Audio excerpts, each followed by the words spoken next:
Okay, now we are going on to I. The loan. There's a loan to one from Wonder Bank. Happy Limited took out a loan from Wonder Bank on the 1st of March 2019 on the agreement that they would pay back a fixed amount of the loan each year as well as any interest expense for that year. The following table shows the transaction related to the loan for the financial year ending 29 February 2020. Okay, so you can see from this table, the only thing that is missing is the interest expense, the interest that is capitalized during the year. Okay, there are two methods that I'm going to show you that you can use to calculate that interest expense. So from the two methods, you choose the one that you understand better when you are in the exam. But I will also recommend one of them which does not take most of your time when you're in the examination. Okay, so adjustment number I. Okay, it's interest on loan. Okay, the first way that I'm going to show you is via a T account. We're going to open a T account for the loan. A loan is a liability account, and remember what I said when I was explaining the accounting equation. All liabilities increase on the credit side, they decrease this side. This will help you anyway not to record anything where it is not supposed to go. Okay, all liabilities have got credit balances again. Okay, so if you go now to the table that we are given here, you can see that there's a balance at the beginning of the year, there's a balance at the end of the year. Okay, so the opening balance for the loan, it appears on the credit side, balance BD, it's how much? 420,000. Okay, what else are we supposed to record on the credit side? What else increases our loan from the transaction that are given?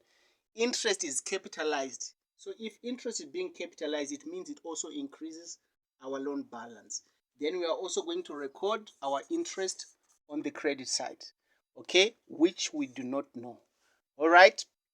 And then the other repayments, of course, when we are repaying a loan, it simply automatically means that the loan balance is going to go down.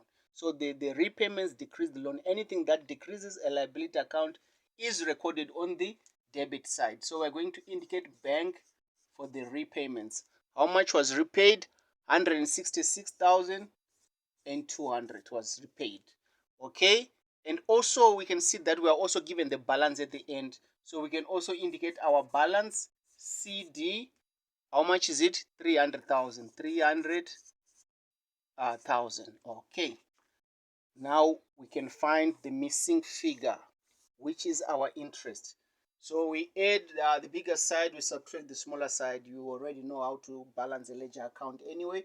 If we add what is on the debit side, which is the bigger side, we find out that we're 166,200 plus 300,000. It will give us 466,200. 466,200 minus 420,000. We will remain with 46,200. So this is the amount for the interest expense which we are supposed to record in the income statement. The other method, which is just similar to this one anyway, okay, which I would also just recommend, especially in the exam, you look at this table that is given, you take the balance that is at the end, which is the 300,000, you add the repayments during the year, 166,200, and then you minus the balance at the beginning, which is the 420,000. You also get 46,200. So whatever way you're going to use to calculate the interest on loan is still going to be fine.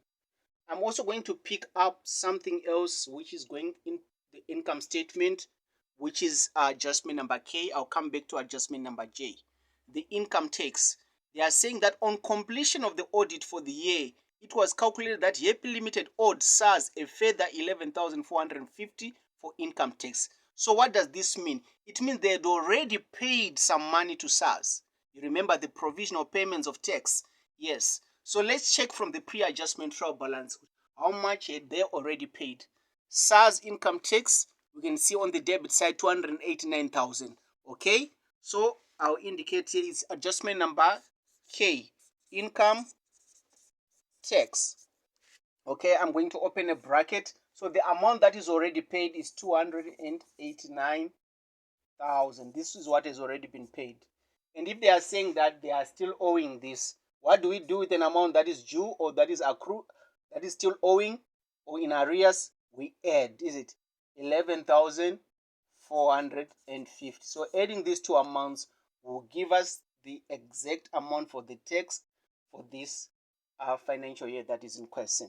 So 289 plus 289,000 plus 11,450, we get 300,000. 300,450. So this is the amount for our income tax. So I think most of the adjustments so far that have got items that are supposed to appear in the income statement, I think we have already covered them. Now the only one that are left is J and L, which I'll show you in a short while how you're supposed to do them. But these ones, you find out that they are actually going to the balance sheet. Okay, so we're going to do them next.